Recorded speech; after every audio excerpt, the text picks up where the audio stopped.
El caso de Nicola Edgington.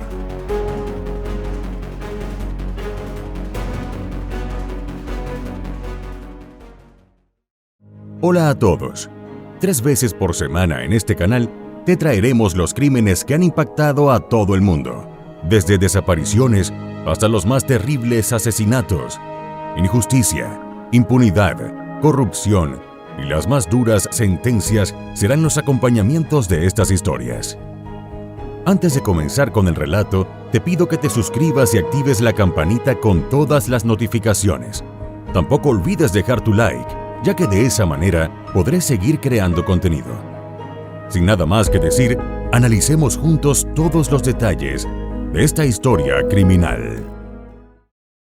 Nicola Edgington nació en Gran Bretaña el 9 de septiembre de 1980 y era la mayor de los 3 hijos del matrimonio entre Marion y Harry Edgington. A Nicola le seguían su hermano Tom, 2 años menor que ella, y su hermana Sarah, 5 años más pequeña.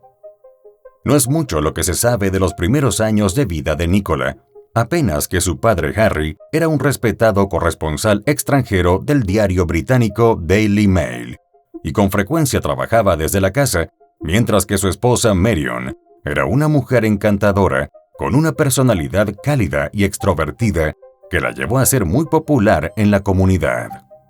Sin embargo, según relató Tom, muchos años después, Nicola siempre fue una fuente de problemas. La describió como una niña complicada, con un comportamiento desordenado y conflictivo que creaba crisis en el grupo familiar y tensión entre sus padres. De hecho, el matrimonio terminó separándose. Según algunas reseñas, Harry se mudó a Francia, pero se mantenía en contacto con sus hijos. Los líos de la niña no se circunscribían al ámbito familiar. También era una fuente inagotable de conflictos en la escuela. Debido a eso, los padres de sus compañeros no querían que sus hijos se relacionaran con ella, pues la consideraban una mala influencia. En casa, Nicola vivía en permanente enfrentamiento con su madre, quien la llevó en varias oportunidades para que fuera examinada por psicólogos, buscando una razón para sus conductas inapropiadas. Sin embargo, en todas las ocasiones, los profesionales llegaban a la conclusión de que la niña era perfectamente normal. Según señaló su hermano años después, Nicola era buena fingiendo cordura. Si bien es sabido que la preadolescencia es un momento difícil, en el caso de Nicola superó los estándares. Cuando tenía 11 años, se había vuelto completamente incontrolable e incluso desaparecía de la casa durante días. En una oportunidad, Marion, desesperada por sus constantes salidas, decidió esconder todos sus zapatos, pero la niña tomó unos de su hermano y se fue. No fueron pocas las veces en las que Marion llamó a la policía para encontrar a su hija. Se desconoce si en verdad sentía que necesitaba ayuda o si lo hizo simplemente por molestar, pero lo cierto fue que en una oportunidad, Nicola llamó a los servicios sociales para que la trasladaran a un centro asistencial, acusando a su madre de tocarla indebidamente. Su llamada fue atendida y como medida de protección fue retirada del hogar. Pero un par de semanas más tarde, los mismos servicios sociales la regresaron a la casa, afirmando que la jovencita era un peligro para los demás niños que vivían en el centro.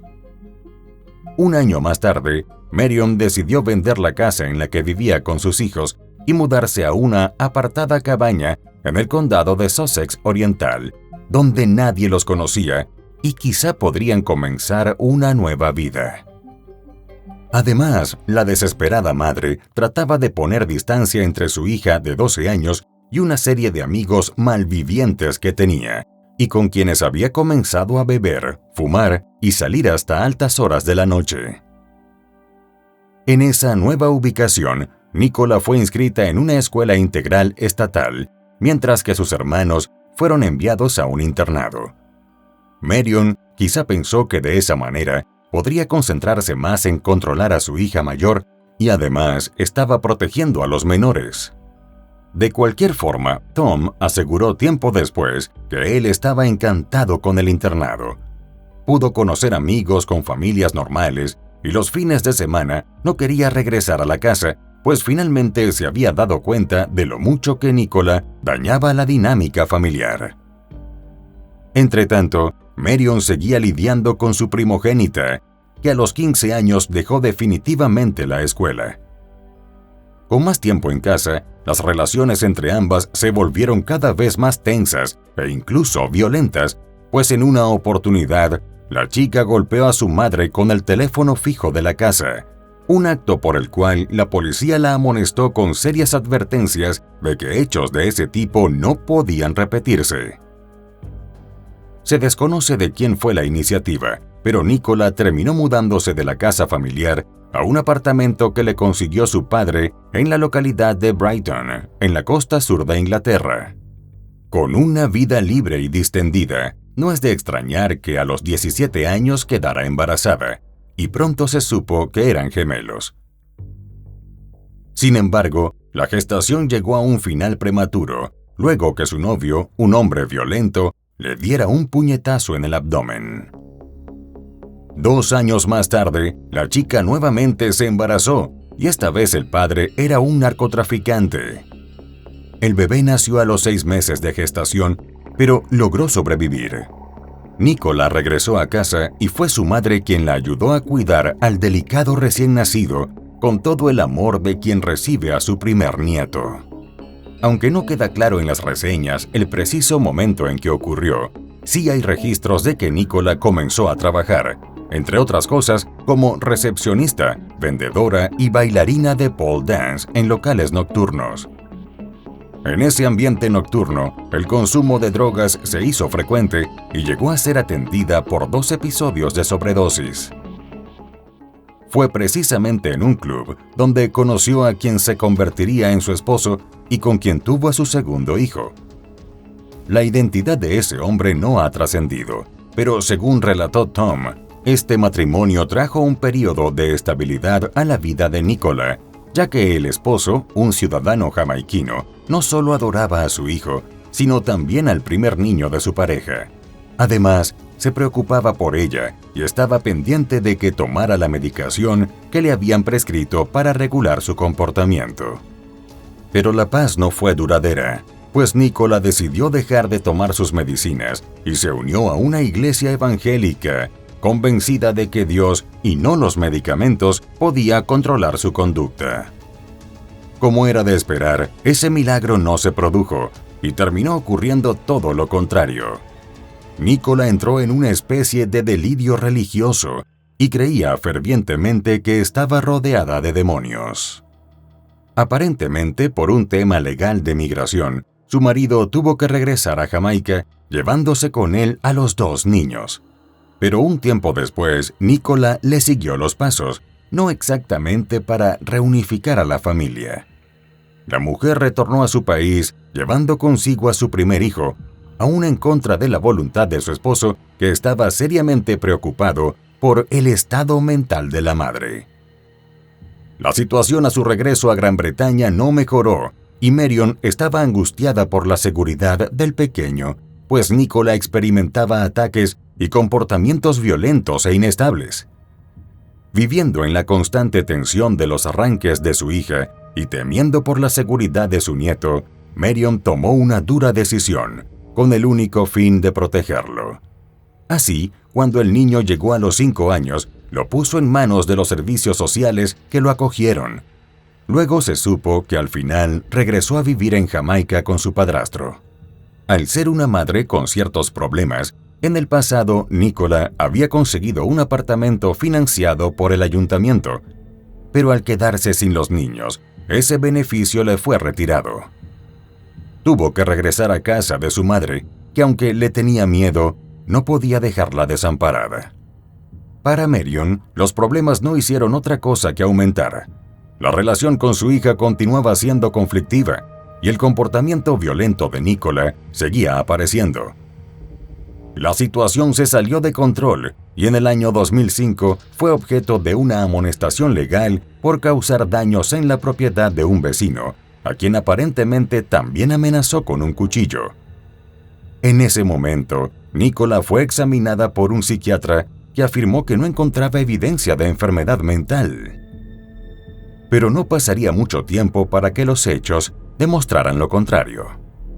El 4 de noviembre de ese año 2005, Tom y Sarah fueron a visitar a su madre y por primera vez en mucho tiempo los tres hijos se reunieron en la casa materna, un encuentro que de entrada fue bastante incómodo. Para aliviar la tensión en la casa, Tom decidió invitar a Nicola a un pub. Así, además, daría tiempo para que su hermana Sarah pudiera disfrutar de su madre en calma. En el primer sitio al que fueron, Tom intentó hacerle algunas bromas para relajar la reunión, pero Nicola parecía no estar escuchando, pues se concentraba en escribir algo en un cuaderno. Poco después, decidieron irse a otro lugar. Ahí, Tom se sintió aliviado porque su hermana se mostró más comunicativa y le dijo que iba a mudarse nuevamente a Londres. Desafortunadamente, esa sensación de paz duró poco. Pronto Nicola fue expulsada del lugar cuando comenzó a pelear con el DJ del negocio. Tom decidió quedarse e incluso llamó a la casa para invitar a su madre y su hermana menor para que se unieran a él en la velada y ambas aceptaron. Sin embargo, cuando llegaron al local, Marion no consiguió dónde estacionarse, así que dejó a Sarah en el sitio y regresó a la casa. Luego de un rato, los hermanos también emprendieron el retorno a la residencia materna. Apenas ingresaron a la vivienda, Tom notó algo extraño en la cama plegable que su madre tenía en el estudio para los invitados. No entendía bien lo que estaba viendo, pues parecía un bulto de ropa debajo del cual asomaban dos piernas. Lo primero que pensó fue que Marion había invitado a alguien a quedarse en la casa. Como todavía dudaba de lo que parecía estar viendo, llamó a su hermana, que fue mucho menos cauta y entró a grandes pasos en la habitación. De inmediato, Sarah comenzó a gritarle a Tom que no entrara y que llamara con urgencia a la policía. Las piernas que Tom había visto no eran de un invitado, sino las de su madre de 60 años que yacía sin vida con varias heridas punzantes en su cuerpo. No había ningún rastro de Nicola, pero para los hermanos resultaba más que claro que ella era la responsable del terrible final de la vida de Marion. Más tarde, Tom encontró un cuaderno en la casa con una lista escrita por Nicola con el título Personas condenadas. La lista estaba encabezada por su madre Marion y el nombre había sido tachado. En el segundo renglón estaba el nombre de Tom. Aunque no se mencionó una fuente oficial de la información, algunos medios reseñaron que la discusión entre madre e hija habría comenzado con Nicola reclamando que Marion la había apartado de su hijo y que supuestamente se habría enterado de que fue eliminada del testamento materno. Cuando las autoridades llegaron a la residencia familiar, los investigadores comenzaron a recabar evidencias mientras que el personal forense se hizo cargo de las labores de levantamiento del cuerpo de Marion, que presentaba 9 heridas punzantes y penetrantes realizadas con un instrumento de su propia cocina. A la par, la policía inició la búsqueda de Nicola, quien no se encontraba en la casa. Su hermana Sarah apareció varias veces en la televisión haciendo llamados para que Nicola se entregara. Casi 3 semanas más tarde, el 21 de noviembre de ese año 2005, la mujer fue localizada en una unidad de transporte colectivo en Londres. Cuando los agentes de policía la detuvieron, sus primeras palabras fueron para culpar a Tom del ataque fatal contra su madre. Finalmente, Nicola fue sometida a una evaluación psiquiátrica en la comisaría. Los especialistas que la vieron declararon que estaba en un estado activamente psicótico, luego de lo cual fue trasladada inicialmente a prisión y más tarde, en febrero de 2006, fue transferida a la unidad de seguridad mediana del centro Bracton. Esa instalación estaba dedicada a la atención de personas que habían delinquido y que padecían problemas mentales. En la primera evaluación realizada a su llegada, los especialistas del centro Bracton determinaron que Nicola no estaba apta para declarar ante un tribunal. Por ese motivo, el trámite legal quedó en suspenso hasta que una nueva evaluación profesional estableciera que la mujer podía ser juzgada. En ese caso, debería ser capaz de comprender plenamente su situación y participar activamente en el proceso judicial. Este cometido se logró en octubre de 2006, cuando Nicola se enfrentó al juicio por quitarle la vida a su madre. La mujer se declaró culpable de homicidio involuntario por responsabilidad disminuida. De acuerdo con el informe psiquiátrico presentado en el juicio, al momento de los hechos, la acusada padecía de un brote psicótico agudo, lo cual se había sumado a sus rasgos de personalidad emocionalmente inestable, que estaban presentes antes y se mantuvieron después de cometido el delito. El especialista en salud mental que la atendió elaboró un informe en el cual hizo recomendaciones.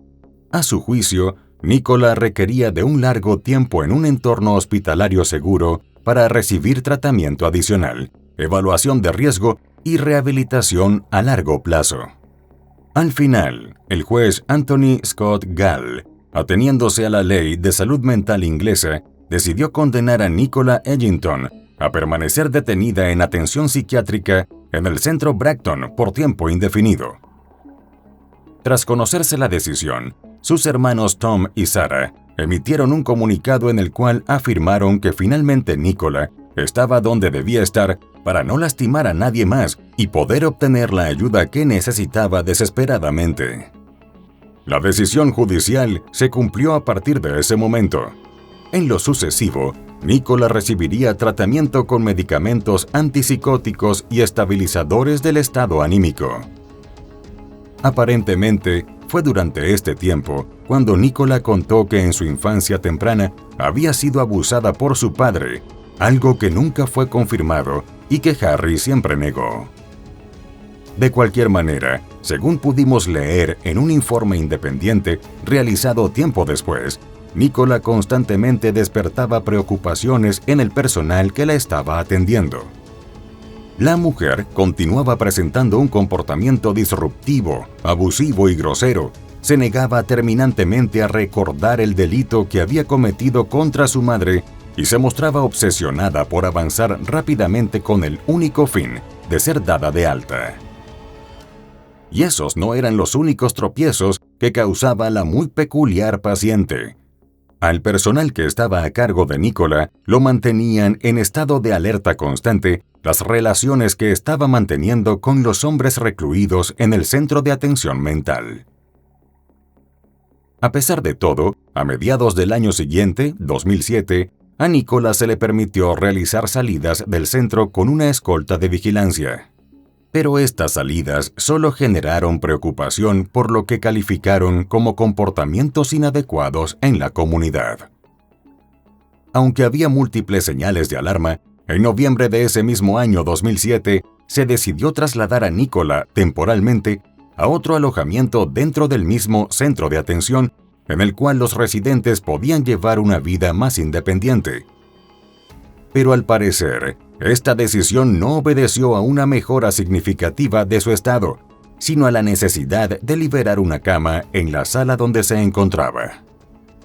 En su nueva ubicación, su comportamiento siguió causando inquietud, pues comenzó una nueva relación con otro paciente masculino y su estado de ánimo era inestable cuando le reducían la dosis de medicación. Pese a todas estas consideraciones, el 29 de septiembre de 2009, a solo 3 años de haber sido recluida por el atroz crimen cometido contra su propia madre, los responsables de su caso tomaron decisiones controversiales. Tras varias reuniones, se acordó dar a Nicola de alta de manera condicional, alojándola en un departamento subsidiado. A la par, se recomendó que fuera derivada al Sistema de Acuerdos de Protección Pública de Múltiples Agencias, conocido como MAPA. En él se unen los esfuerzos de varias instituciones, como la policía, el servicio penitenciario y el Departamento de Libertad Condicional, que deben coordinar acciones para proteger a la colectividad, vigilando los riesgos que se puedan presentar. También es su función trabajar para proteger al público de los delincuentes violentos y criminales sexuales que son liberados para vivir en sociedad. Ante esta decisión, la propia Nicola manifestó ansiedad por el hecho de ser enviada a un lugar donde estaría sola por las noches, pero el equipo que evaluó su caso consideró que no requería la supervisión las 24 horas y, en teoría, se estableció un plan considerado de contingencia que pudiera brindarle ayuda urgente en caso de necesitarla. Así, durante los siguientes 2 años, Nicola estuvo viviendo en Amdecar House, al sureste de Londres. Se trataba de un establecimiento dirigido por la organización benéfica In Touch Support y financiado por el Ayuntamiento de Greenwich, que servía de alojamiento para adultos con problemas de salud mental y donde se les animaba a vivir de una forma independiente. En ese lugar habitaban otros 3 residentes, en apartamentos individuales, pero cabe destacar que la edificación no tenía más seguridad que un bloque residencial cualquiera. Solo contaban con un sistema de intercomunicador en la puerta principal. En esa residencia, Nicola recibía visitas de su psiquiatra y la trabajadora social, y a la par debía asistir a citas de consulta clínica. A lo largo de esos 2 años, fue autorizada en 2 oportunidades para viajar a Jamaica a visitar a sus hijos y a su esposo, quien después afirmó que Nicola había mostrado un comportamiento violento y hasta agresivo, algo que ella negó. Para el año 2011, a sus 31 años, al parecer Nicola comenzaba a hacer planes para dejar el establecimiento. En ese entonces, sus supervisores consideraban que había llegado a un punto en el que solo necesitaba un apoyo mínimo. Pero no había nada más alejado de la realidad. Lo cierto era que, desde hacía algún tiempo, Nicola estaba fuera de control. Había tenido relaciones con 2 hombres, al menos uno de ellos residente de la casa. Eso era algo que estaba totalmente prohibido, pero que a ella no le importó, evidenciando nuevamente su tendencia a no cumplir las normas. Por si fuera poco, en marzo de 2011, ella sospechaba que estaba embarazada de uno de los 2 hombres con los que salía en simultáneo. Su psiquiatra le dijo que por el bien del bebé, tendría que dejar de tomar la medicación estabilizadora del ánimo. Aunque más tarde tuvo una pérdida espontánea de ese embarazo, la mujer no volvió a tomarse la medicación antipsicótica. Por esa misma época, Nicola también afirmó que había estado recibiendo mensajes abusivos de un trabajador de un gimnasio con quien al parecer también había tenido algún tipo de relación.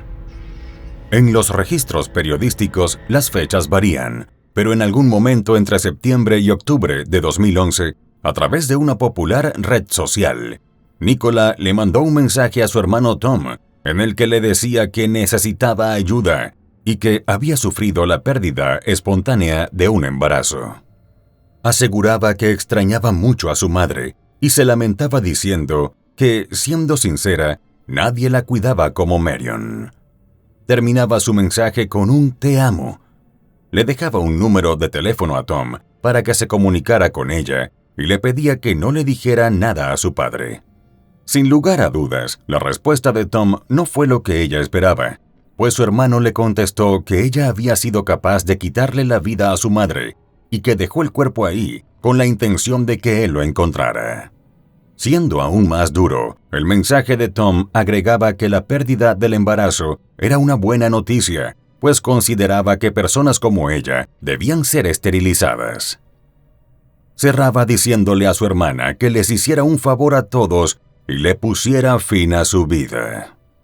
Tras enviarle esta respuesta, Tom se comunicó con el equipo de salud mental que atendía a su hermana para pedir que alguien la volviera a evaluar, pero nunca supo si su solicitud fue cumplida. Tras estas fuertes e inesperadas respuestas, los días 6, 7 y 9 de octubre, Nicola parecía haber entrado en crisis. En varias oportunidades llamó a los cuerpos policiales e incluso se presentó en persona en la sede del organismo de seguridad. En cada ocasión contaba una historia distinta. Una vez dijo que había una persona que estaba amenazando con quitarle la vida. En otra afirmó que 2 drogadictos habían entrado a su apartamento, se negaban a salir y podían haberle robado sus pertenencias. En fin, Los relatos eran variados y al parecer la policía respondió en un principio, pero no encontró nada de lo denunciado. De ahí en adelante no le prestaron demasiada atención. Nicola tampoco pudo acudir a pedir ayuda a su trabajador de apoyo en la oficina de Ambedkar House, pues permanecía cerrada los fines de semana. Optó por acudir nuevamente a la Iglesia Universal del Reino de Dios, una controvertida institución a la que también había estado asistiendo antes del ataque a su madre. Lamentablemente, al parecer, eso tampoco la ayudó, pues las cosas dieron un giro mucho más dramático y maligno el lunes 10 de octubre de 2011. Eran apenas las 3 de la madrugada de ese día, cuando Nicola abordó un taxi y le pidió al conductor que la llevara al hospital Lewisham. Al llegar al lugar, la mujer dijo que el centro hospitalario estaba cerrado y decidió marcharse. El conductor miró hacia el hospital y estaba abierto, pero notó que su pasajera tenía la cabeza agachada y saliva saliendo de su boca. El taxista la llevó de regreso a la oficina del servicio de transporte, donde se desató una discusión porque Nicola no tenía dinero con que pagar. La mujer estaba temblorosa y angustiada. Solo repetía que necesitaba ser internada. Casi a las 4:30 llamaron a la policía y una patrulla la recogió en la oficina de la línea de taxis. Fue trasladada al hospital Queen Elizabeth, pero al llegar dijo que no se sentía segura y que quería irse. Los oficiales la hicieron entrar y luego se retiraron del sitio. Entretanto, Nicola llamó a su enfermera psiquiátrica comunitaria, que no le respondió porque se encontraba enferma. Minutos después se comunicó con su trabajadora social a través de mensajería de texto para confirmar una reunión pautada para ese día y también intentó llamar al centro Bracton, sin éxito. Unos minutos más tarde le preguntó a la recepcionista del Queen Elizabeth si tenía que matar a alguien para que la atendieran, y le dijo que estaba escuchando voces, pero la empleada solo le pidió que tuviera un poco de paciencia. Nicola tomó su teléfono y llamó al número de emergencias pidiendo que le mandaran a la policía. En esa comunicación, afirmó que la última vez que se sintió como en ese momento, le había quitado la vida a una persona. La despachadora le aseguró que enviaría a unos efectivos, pero los funcionarios policiales decidieron no acudir. 20 minutos más tarde, Nicola volvió a llamar a emergencias asegurando que era una criminal y quería que la arrestaran antes de que le hiciera daño a alguien. Pero nuevamente alguien en el servicio de policía decidió que no era necesario mandar efectivos al lugar. En los siguientes minutos, la mujer realizó 2 llamadas más a emergencias, repitió que era una esquizofrénica peligrosa y que la última vez que se había sentido como en ese momento había acabado con la vida de su madre. La policía tampoco acudió esa vez, pero fue por una razón.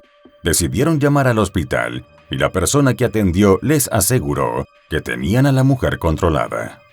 Finalmente, a las 5:30 de la mañana, una enfermera de salud mental evaluó a Nicola, quien le aseguró que no había dormido en 3 semanas y necesitaba ser internada, pero la encargada le pidió que esperara porque requería realizar unos trámites. 1 hora más tarde, personal de seguridad acompañó a la trastornada mujer a la unidad de psiquiatría del hospital. A las 6:40, un médico de la especialidad la saludó, pero al parecer estaban en el cambio de guardia y por el momento no la recibió para hacer una evaluación. Poco después de las 7 de la mañana, Nicola sencillamente empujó la puerta del área, que debía permanecer cerrada, pero estaba defectuosa. Así, la mujer logró salir sin ser detenida por nadie. Unos minutos más tarde, el médico se dio cuenta de que la paciente se había ido y llamó a la policía para notificar la fuga. Fue en ese momento cuando al fin los funcionarios policiales realizaron una verificación de antecedentes y se dieron cuenta de que efectivamente Nicola tenía un historial de problemas psiquiátricos y había sido sentenciada por arrebatarle la vida a su madre. Lamentablemente, ya era tarde. Nicola estaba de nuevo fuera de control. Mucho después, varias cámaras de seguridad dieron cuenta del recorrido de Nicola. había abordado 2 autobuses y llegó al centro de la ciudad a las 8:25 de esa mañana. Tras descender de la segunda unidad de transporte, de inmediato se dirigió a un supermercado de la cadena Asda, donde compró un cuchillo de cocina grande de 30 centímetros, aunque algunas fuentes afirman que lo robó. Las cámaras de seguridad del local la captaron dirigiéndose hacia la zona del baño de damas con el filoso instrumento de cocina en una bolsa, y minutos más tarde quedó registrada al salir sin nada en las manos. Había escondido el cuchillo en su ropa. A las 8:29 de esa mañana, Nicola llegó a una parada de autobuses donde se encontraba una joven de 22 años llamada Kerry Clark, que tranquilamente escuchaba música mientras armaba un cigarrillo. Sin más ni más, Nicola se abalanzó sobre la joven. Mientras le gritaba que era una maldita perra, arremetió contra ella con la filosa hoja metálica que había ocultado. Los reflejos de Kerry fueron rápidos, y pese a que su atacante la tumbó al suelo y se lanzó sobre ella, la joven logró atrapar la hoja del cuchillo entre sus manos antes de que alcanzara el objetivo, que era su pecho. Dando nuevas muestras de deseos de sobrevivir y con mucha adrenalina en circulación, Kerry logró patear a su atacante lanzándola al suelo lejos de ella, al tiempo que le preguntaba a los gritos qué estaba haciendo y si estaba loca. Para su sorpresa, Nicola respondió que ella no estaba loca y que la única persona con un arma en la mano en ese momento era Kerry. Luego le exigió que le devolviera el arma, a lo que Kerry se negó. Esta actitud pareció desconcertar a Nicola, que de inmediato cruzó la calle y se alejó. Pero esto fue solo una pausa, no el final. Mientras, algunas personas que habían presenciado el ataque se apresuraron a socorrer a Kerry, cuyas manos mostraban serias heridas cortantes. Por su parte, Nicola entró en una carnicería y robó otro cuchillo. Caminó hasta otra parada de autobuses en la cual se encontraba Sally Hopkins, una mujer de 58 años que esperaba una unidad de transporte colectivo para llegar a su trabajo como gerente de cuentas en una firma legal. Lamentablemente, Sally no tuvo suerte. El ataque de la enfurecida Nicola fue totalmente sorpresivo y dirigido directamente al cuello, con tal fiereza que no le dejó ninguna posibilidad de sobrevivir. Luego, tan rápido como llegó, se fue corriendo del sitio de la agresión. La cámara de seguridad cercana al lugar la grabó cuando huía a la carrera, tratando de alejarse del sitio y luego entrando a una tienda para ocultarse. La situación pudo haber sido mucho peor, con la mujer totalmente fuera de control. Pero por fortuna, después del primer ataque, la policía se encontraba en la zona. Así, un hombre que quedó registrado en las imágenes cuando iba siguiendo a Nicola, le indicó a los funcionarios policiales dónde se encontraba escondida. Instantes más tarde, a las 9:40, los agentes de la ley habían capturado a la atacante en la parte trasera del local. En ese momento, Nicola lucía completamente calmada y nunca se opuso al arresto. La detenida fue internada nuevamente en el hospital psiquiátrico para atender la crisis. Allí advirtieron que transcurriría un buen tiempo antes de que estuviera en condiciones de ser llevada ante los tribunales para responder por estos crímenes. Entretanto, los investigadores tomaron las 2 escenas de los ataques y realizaron las labores de levantamiento del cuerpo de Sally para comenzar la instrucción del correspondiente expediente. A medida que las noticias de lo ocurrido comenzaron a circular, para el público resultaba totalmente dramático que personas inocentes fueran atacadas al azar. Más terrible aún era la situación para los hijos de Sally, una mujer a la que todos describieron como encantadora, una madre abnegada y una amorosa abuela de 2 niños que esperaba la llegada de 2 nietos más. Desafortunadamente, ya no tendrían oportunidad de conocerla. No fue sino hasta finales del año 2012 e inicios de 2013 que comenzó a avanzar el proceso judicial que definiría el destino de Nicola Edgington, quien se declaró inocente de los cargos de asesinato e intento de asesinato de los que estaba siendo acusada. Para la fiscalía, Nicola padecía un trastorno límite de la personalidad y sus acciones aquel trágico día habían sido deliberadas. Pero, según la defensa, su representada padecía esquizofrenia y otros problemas mentales, por lo que su responsabilidad quedó disminuida. Durante las audiencias, los miembros del jurado y demás asistentes a la sala pudieron escuchar las declaraciones de Kerry Clark, que para el momento tenía 24 años. La joven, que sobrevivió al primer ataque de Nicola, contó con lujo de detalles los dramáticos segundos que vivió aquella mañana. Señaló que ese día, que parecía completamente normal, se transformó en su peor pesadilla, una que no solo le dejó marcas físicas de las heridas en sus manos, sino también dolorosas huellas mentales. Además, le robó lo que hasta ese momento había sido la tranquilidad de circular libremente y sin miedo por las calles. La fiscalía también describió y mostró las terribles imágenes de Sally Hopkins, cuyo cuello fue atacado con tal intensidad que su deceso se produjo casi de inmediato. Igualmente fueron oídas las declaraciones del doctor Akintayo Idowu, máxima autoridad médica responsable de la unidad de salud mental del hospital al momento de los hechos. Akintayo afirmó que cuando Nicola salió del hospital, él se encontraba preparando los papeles para su ingreso y tan pronto supo que había escapado, se comunicó con la policía para solicitar que fuera ubicada y regresada al centro hospitalario, aunque fuera en contra de su voluntad. Según el médico, cuando habló con la operadora, le dejó claro que la mujer podía ser un peligro para ella misma y para el público, por lo que debía ser regresada al hospital lo más pronto posible.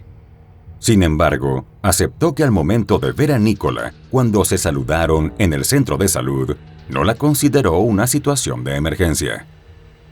El personal de enfermería que permaneció de guardia esa noche admitió que Nicola pudo salir del área de psiquiatría por una puerta que debía estar cerrada, pero estaba defectuosa.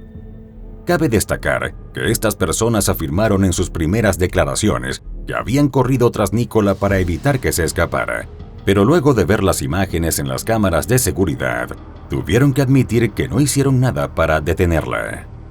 La fiscalía también promovió el testimonio del psiquiatra forense Dr. Philip Joseph, quien sostuvo que, de acuerdo con la evidencia presentada y disponible, Nicola fue diagnosticada de manera errónea.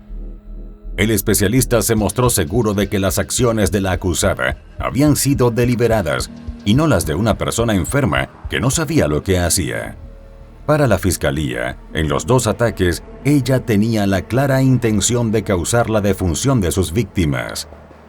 Ese punto de vista fue refrendado por el especialista, quien sostuvo que ella sabía lo que hacía y sabía que estaba mal. Por su parte, la defensa seguía sosteniendo que la mujer no era mentalmente responsable.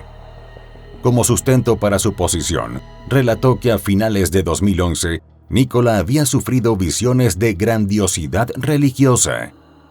La mujer había asistido a una iglesia no convencional vinculada con la Iglesia Pentecostal Universal del Reino de Dios, en la cual había rumores de exorcismos y donde afirmó que vio demonios. Su representación legal dijo que ahí Nicola aprendió sobre un demonio de 100 ojos que cuidaba el trono de Dios y que en la tierra asumía la forma de la policía.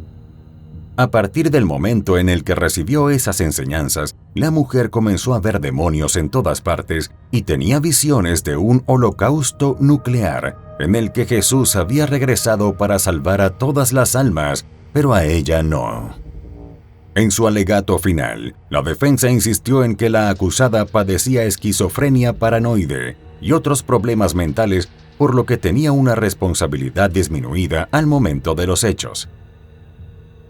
Tras escuchar todos los puntos de vista de las partes, las declaraciones de expertos y testigos del hecho, y tras evaluar las pruebas documentales, la primera semana de febrero de 2013, el jurado se retiró a deliberar. Los miembros regresaron 5 horas y 24 minutos más tarde con su decisión, declarando a Nicola culpable de los cargos que le eran imputados. Tras esta decisión, la familia de Sally, que estoicamente soportó durante el juicio la descripción del terrible ataque que causó su fallecimiento, emitió un comunicado en el que rendían homenaje a Sally y se preguntaban por qué Nicola había sido liberada tan pronto tras haber acabado con la vida de su propia madre.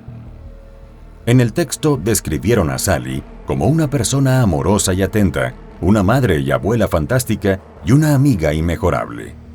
Agregaron que no pasaba un día en el que no pensaran en ella y que todos los que la conocieron la extrañaban profundamente. Manifestaron que, en opinión de la familia, Nicola no debería ser liberada nunca para preservar la seguridad pública. En la misiva, la familia Hodgkin sostuvo que la liberación de Nicola en 2009 no implicó a ningún psiquiatra independiente ni a tribunales de salud mental. Lamentaron que el Ministerio de Justicia simplemente siguió las recomendaciones del centro Bracton, donde estaba detenida, y dejaron en evidencia su molestia al afirmar que obviamente esa no fue la decisión correcta, pues de lo contrario, no estarían todos en el tribunal en un juicio por homicidio. Con este veredicto de culpabilidad, lo que correspondía era una condena a cadena perpetua. Solo quedaba pendiente la decisión del juez sobre el tiempo de cumplimiento mínimo obligatorio de prisión antes de poder optar a la libertad condicional. Esta decisión se conoció al mes siguiente, en marzo, cuando el juez Brian Barker anunció que Nicola debería cumplir al menos 37 años de prisión antes de poder ser elegible para la libertad anticipada. Para ese momento, la mujer tendrá casi 70 años. Al emitir su sentencia, el juez tuvo unas palabras para Nicola, cuyo comportamiento calificó de consistente y calculado.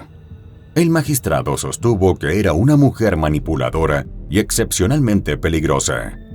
Hablándole directamente, le dijo que ella hizo su elección y cometió actos terribles de los que debía asumir toda la responsabilidad. Tras conocerse la sentencia, también Tom, el hermano de Nicola, hizo declaraciones públicas criticando la rápida liberación de su hermana tras arrebatarle la vida a su madre. Afirmó que le resultaba imposible creer que su hermana, dada su historia, fuera liberada para arremeter de nuevo contra personas inocentes. Agregó que no se podía permitir que esto volviera a suceder. En un mensaje lleno de empatía con las víctimas, indicó que para él y Sarah, perder a su madre de la forma en que lo hicieron fue traumático, y añadió que debía ser aún peor para la familia de Sally, sabiendo que ese crimen podría haberse evitado solamente con hacer las cosas bien. Tom reveló en ese momento que su madre le había confiado que tenía miedo de que Nicola acabara con su vida, pero a la vez se sentía responsable de cuidarla. También dijo que después del crimen fue cuando se enteró de una oportunidad anterior en la que su hermana había colocado un arma blanca en el cuello de Marion. Afirmó que, de haberlo sabido antes, nunca habría dejado que su hermana se volviera a acercar a Marion. Lamentablemente, fue luego de los terribles hechos que se hicieron todos los análisis del caso y especialistas como Marjorie Wallace, directora ejecutiva de la Organización Benéfica de Salud Mental, SANE, analizaron todo lo ocurrido para concluir que el sistema en pleno era culpable de esta tragedia. También Sarah Green, comisionada del IPCC, una comisión independiente de denuncias contra la fuerza policial, aseguró que, tras analizar el caso, fue evidente que los funcionarios policiales no realizaron los controles pertinentes sobre Nicola el día de los hechos. Destacó que una simple revisión en línea en el sistema habría alertado sobre la peligrosidad de la mujer que ya había sido sentenciada por acabar con la vida de su propia madre. Para la comisionada Sarah, lamentablemente ya solo quedaba esperar que la lección hubiese quedado aprendida para evitar que se repitieran casos similares en el futuro. Tras los hechos, se realizó una revisión de procedimientos en el hospital. Un informe de Oxley's NHS Foundation Trust, un organismo independiente del Servicio Nacional de Salud, concluyó que el proceso para el ingreso de Nicola había tardado demasiado tiempo, que los procedimientos de seguridad no estaban claros y que no se habían tomado las medidas adecuadas para encontrar a Nicola luego que salió del hospital. Además, tras este caso surgió un panorama que fue catalogado por la prensa como inquietante sobre el nivel de apoyo recibido por Nicola después de su salida del centro Bracton. Una investigación posterior afirmó que el equipo de atención de ese centro estaba demasiado dispuesto a aceptar el relato de Nicola sobre situaciones potencialmente preocupantes. Como consecuencia de esa postura, no se dio suficiente peso a relatos alternativos o no se hizo ningún intento de involucrar las opiniones de los miembros de la familia. El centro Bracton también aseguró que realizaría un análisis de lo sucedido. En noviembre de ese mismo año, 2013, el Tribunal de Apelaciones rechazó un intento de los abogados de Nicola de desestimar su sentencia. Al final, tras las investigaciones oficiales y un informe independiente, se concluyó que los ataques fatales y lesiones perpetrados por Nicola habían sido producto de una cadena de errores y deficiencias en los servicios de asistencia de salud y seguridad.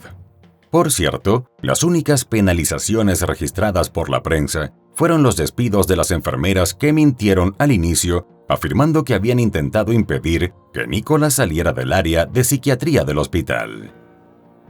Tras conocerse el dictamen de la investigación independiente, la familia de Sally emitió un comunicado lamentando que su fallecimiento había dejado atrás y sumidos en el dolor a su esposo durante 40 años, a sus 2 hijos y a 4 nietos. En dicho comunicado, los familiares se mostraban de acuerdo con las conclusiones de la investigación independiente, pero aseguraban que más allá del errado accionar de los funcionarios policiales y del personal médico y asistencial el día de los hechos, la mayor responsabilidad por lo sucedido recaía en el tribunal. Les parecía totalmente inapropiado que solo 3 años después de haberle quitado la vida a su propia madre, la justicia permitió que Nicola saliera en libertad. La familia Hodgkin destacó, en segundo lugar, las oportunidades perdidas y fracasos en el hospital a la hora de juzgar con claridad el deterioro mental de la mujer dentro y fuera de la institución. Por todo esto, ellos, al igual que muchos otros especialistas que analizaron el caso, llegaron a la conclusión de que el inmerecido ataque que le arrebató la vida a su madre había sido completamente evitable. Por su parte, Tom afirmó que no estaba seguro de qué sentir por su hermana, ya que nunca había asumido la responsabilidad por arrebatarle la vida a Marion. También aseguró ante la prensa que él había decidido no tener hijos ante la posibilidad de que pudieran padecer de problemas mentales. Por increíble que parezca, probablemente el riesgo todavía esté latente, ya que una información fechada a mediados de septiembre de 2023 reseñaba que la Comisión de Revisión de Casos Penales había enviado nuevamente el caso de Nicola, que ahora se apellida Thomas, a un tribunal de apelaciones. Esa decisión se tomó debido a la sospecha de que los jurados pudieron haber recibido una impresión engañosa de la salud mental de la sentenciada.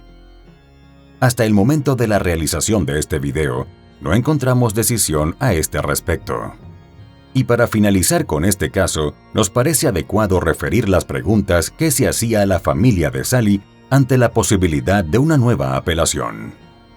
¿Cuántas oportunidades le das a una persona de salir y ser un peligro para el público?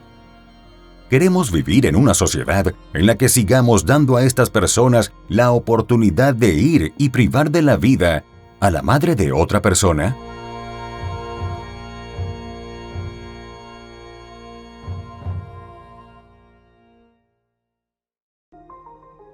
Y bueno, querido espectador, aquí termina la historia criminal del día de hoy.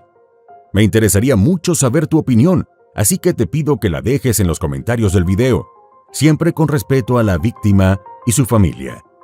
Podemos debatir, pero siempre con el respeto que todos merecemos. De nuevo te recuerdo que te suscribas y dejes un like para dejarme saber que mi trabajo es de tu agrado.